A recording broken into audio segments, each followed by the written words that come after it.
मुद्दत हुई न मुझसे मेरा राब्ता हुआ, खुद को तलाश करते हुए गुमशुदा हुआ। सब रहनुमा है कौन किसी और की सुने, मंजिल से दूर यूं ही नहीं काफिला हुआ।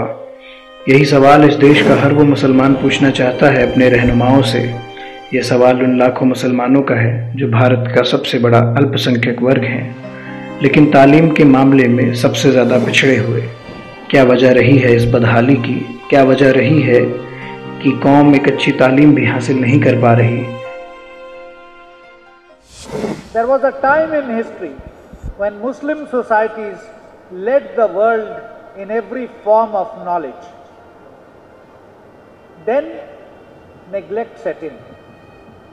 As a knowledgeable observer put it, the modern period of Islamic history begins with decadence within and intrusion and menace from without.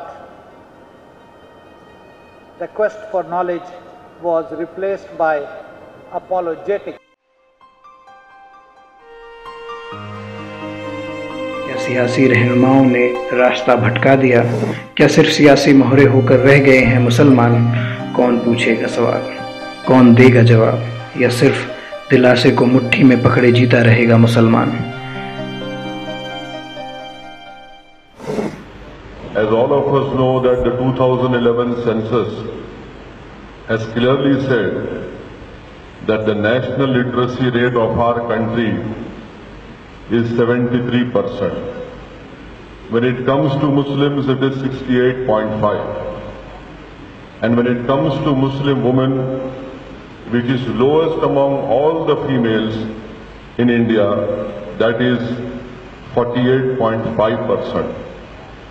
Now this in itself is a huge cause of concern for not only the Muslims but also for the whole country. It's not an issue of the reach out of the Muslims.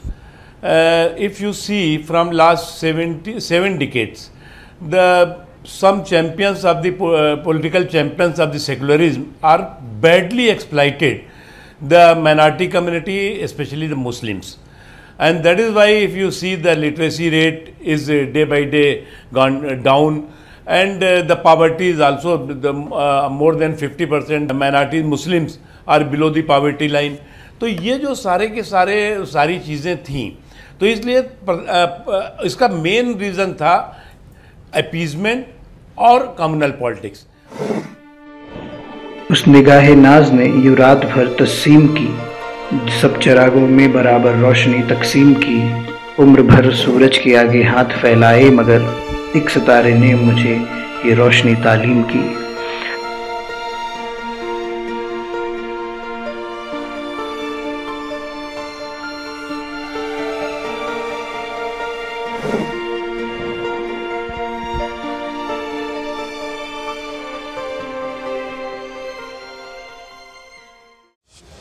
The worker population ratio for Muslims was 3.1% as opposed, I beg your pardon, was 31.1% as opposed to the national average of 39.1%.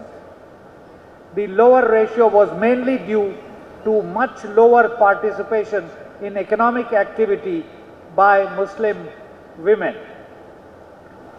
It is also impacted on by lower levels of educational qualifications, which preclude Muslim youth from entering higher paying organizational sector.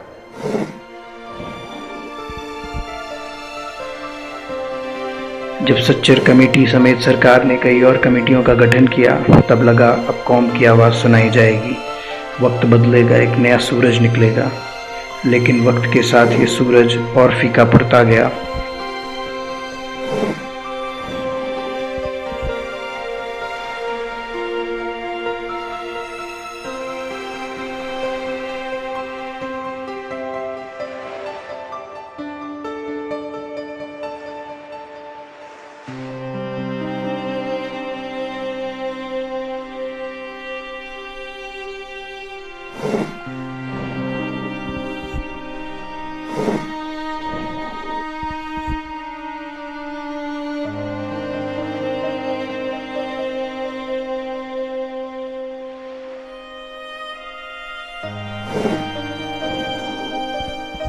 कमेटियां अपनी report देती, पर उसके बाद मामले ठंडे बस्ते में पड़े रहते और आज भी ये मामला उसी तरह सुप्त पड़ा हुआ है जिस तरह मुस्लिम कौम में तालीम की हालत है।